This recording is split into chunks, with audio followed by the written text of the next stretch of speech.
Good morning all, welcome to Sew Granny Sew. Today I'm going to show you how to make a rag quilt with just 3 layers of flannel. We are not going to cut them into squares. We are going to actually just sew seams right on it and then snip it afterwards. So we'll go ahead and get started. I started with 3 pieces, and these were my choices of fabric. I wanted something to complement each other, yet show differently, and you'll see what I mean when we start assembling it together.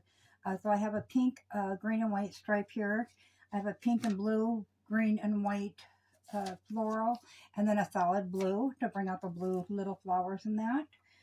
So I'm going to go ahead and I cut mine 36 by 42 inches, both divisible by 6, so we'll make our block 6 inches.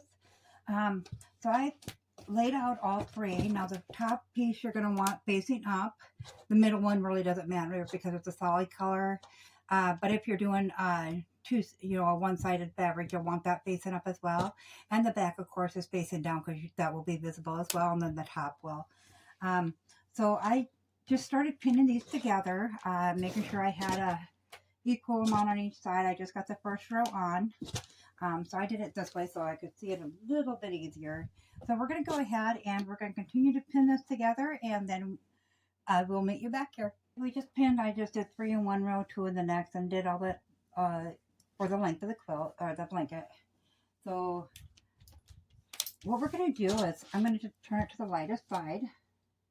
And I mean, if you got a few wrinkles or whatever, that's not really going to matter. It's not on this particular rag quilt. So we're going to take our tailor's chalk. You can use a pencil, chalk pencil, or whatever you have. I wasn't too worried about cutting these off even as well, because once we sew the cross lines on it, we can go ahead and trim that up when we're done. But we will take the shallowest part to mark our rows. So what we're going to do is we're going to mark an approximate 6 inches all the way down this way, and then all the way across as well. So I'm just going to use I'll use a pink. And we're going to go ahead and we're going to mark all those lines on there. And the reason we're doing that is because we're going to need to fold that up and sew that right there. Now, if you don't want to mark it, you don't have to, if you can get a rough guess as you go along. So you're just going to, I mean, it's pretty easy. You're just going to lay it on there, line it up.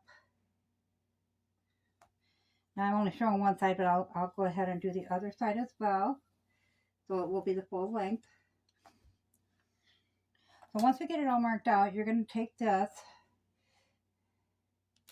and you want to go up at least 3/4 of an inch, or go down, I should say. So 3/4 of an inch down, and then you're going to sew. Then you're going to sew a seam right there, 3/4 inch away from that line, with all layers in there. So you do want to make sure you get a good fresh needle in there, nice and sharp, in your sewing machine. You also want to make sure you're working with thread that's capable of handling 6 layers at a time, or you could have a little breakage problem. Okay, so now as you can see, we have the squares drawn on there. So there is a couple different ways. I had done quite a few rag quilts, and then I found this way to do it, which saves a lot of time. So I kind of favor this way over the other way. The other way, you cut out individual squares. You put some batting if you'd like. I always did fleece in between mine instead of that second middle layer flannel. I did a middle layer of fleece, which kind of also pads it. Do keep in mind that when you make that seam there, so every time you do, say you're going to do a 1 inch right here, so 1 inch from there you're going to draw, or you're going to sew your seam, to actually take 2 inches off the quilt bend for lengthwise or widthwise. So that's going to be 2 at every seam. So I cut mine back down to 3/4, and I found that's about the right size, and it cuts a little bit less off. So then it's only 1.5 inches you're taking off at each seam.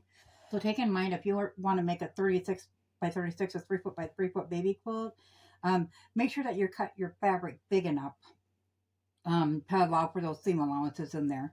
So we'll bring it over to the sewing machine and go ahead and get started. So once you get the markings on, you're just going to go ahead, and this is going to be the fold, exactly where you're folded at right there. And if you find your 3/4 mark, you just want to make sure that the sides are even there, and that is there in place. And then once you find your 3/4 mark, we go right there. And then we're just going to go ahead and do straight stitching across.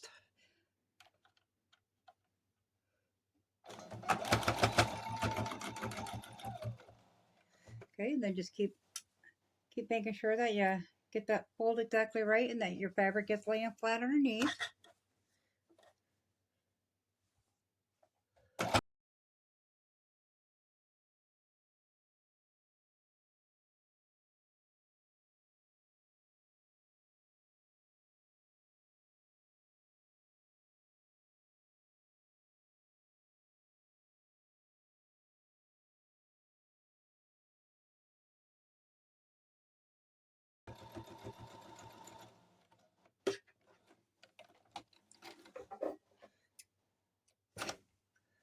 So that is what it will look like, and I'll go ahead and get these finished up, and then I will meet you back at the table.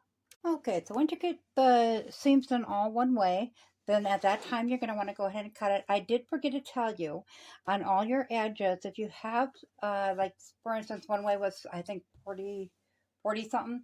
So if that's the width of your fabric, you want to go ahead and cut out your selvages, as your selvages are not going to fray, and you definitely want these to fray once you get them all the slices in them. So you'll just run your scissors along each seam. And you want to do that before you sew the other way. That way your fabric doesn't get pinned down either this way or this way when you sew that next seam in. So you'll just go ahead and cut each one.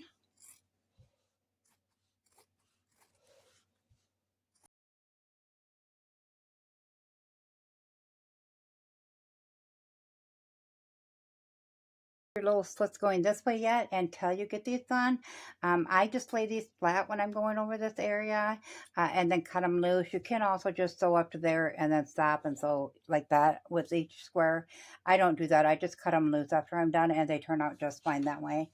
I'll go ahead and get these each cut apart, and then I'll meet you back at the sewing machine and we'll show you how to do the lengthwise. I'm just going to go ahead and we're going to turn them and start going the other way. Now, if you don't want to put 3 layers on here, you don't have to. I've seen them done with 2 layers as well. It's all up to you.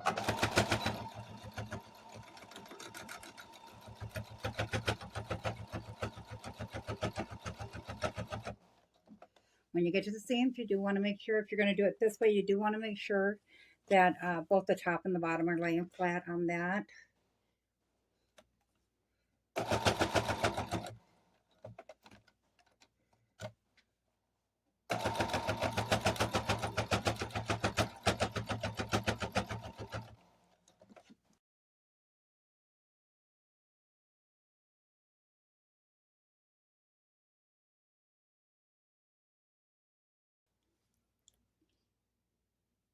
So you're not really using any more fabric this way. It's going to be the same amount no matter which way, whether you cut the squares and sew them together or do it this way. But if you're not worried about changing up, making a pattern with your squares or something like that, this is the best way to make them that I found, due to it takes less than an hour to make this baby quilt this way. So it's a good one to make if you're in the need of a quick baby gift for a baby shower or something like that.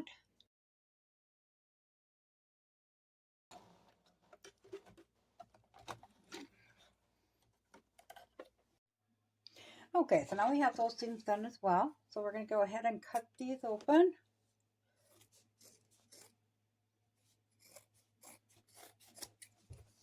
Okay, so once you get the center piece cut like that on all of these stripes going that way, or the seams going that way, then you're going to take your quilt and you're going to go about the 3/4 inch like you did on this. You're going to go around the outside edge 3/4 inch all the way around the full size of the quilt. So I'll go ahead and finish getting these cut, get that outside seam done, and I will meet you back here. Okay, so at this point your sewing is all done. As you can see, I took that around there.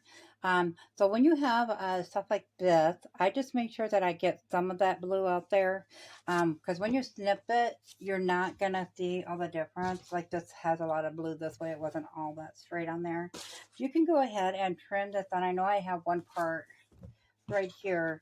As you can see, it's way farther out on the white. So I'm going to go ahead and trim this part down to that blue so it lays a little bit more even. That's one of the reasons I love the Rag Quilts is they are very forgiving, great for a beginner project.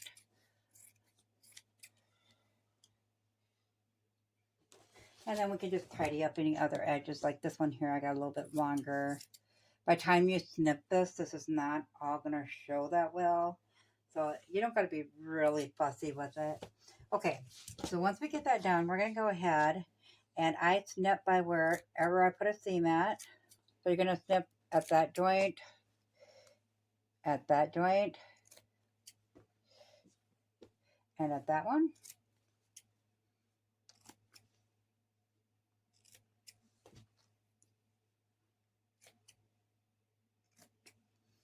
Okay, so once they're all free moving, and then I just snip those there. Okay. And I usually do one row at a time, but seeing I'm kind of showing you where to snip it at, I just wanted to get all that free. Okay, so you're going to go around the outside edge. Now you want to make sure you don't go up to that seam that you did around the outside. And then you're just going to snip up to the seam, but don't cross over it.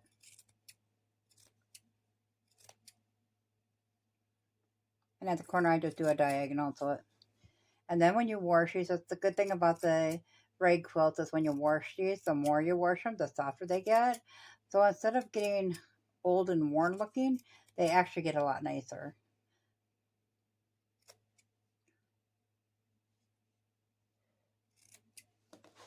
So that's the outside edges. Then you got all three of the different fabrics in there.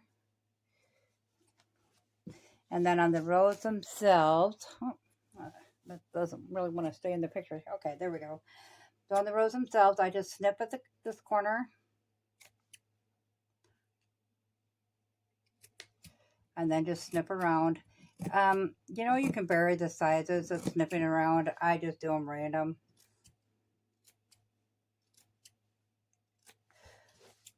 So once you get both sides done,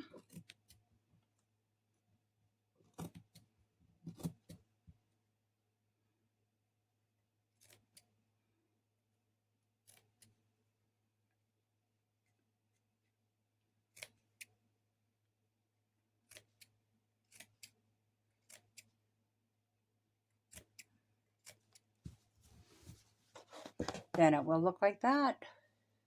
So I'll go ahead and I'll get this finished up and I will meet you back here and show you both the front and the back when we have it all done. Okay, so there it is, all finished. And you run that through the wash and dry it the first time. If you're gift giving, you want to kind of fluff it up the first time, and it does lose a lot of thread fibers lint the first time, so you do want to wash it up the first time before you gift give it. And then they just wash it normally, so that's what the front will look like. And the back. And they are quite nice on thickness. It's just, like I said, 3 layers of flannel, so it makes quite a nice thickness of a blanket as well. So we started off with a 36 by 42. We are now at 27 by 32. So do keep that in mind when you make it to cut your flannel the right size. This would be a perfect size for a newborn baby. So 36 by 42 would be about the right size. If you do want to make it bigger to carry over into toddler, these make nice carry blankies too as they age into toddler years. If you do want to make a bigger size for a toddler, of course you would want to go bigger with your fabric on the original cut. Something to keep in mind, guys. Thanks for viewing. I hope you guys have a good day.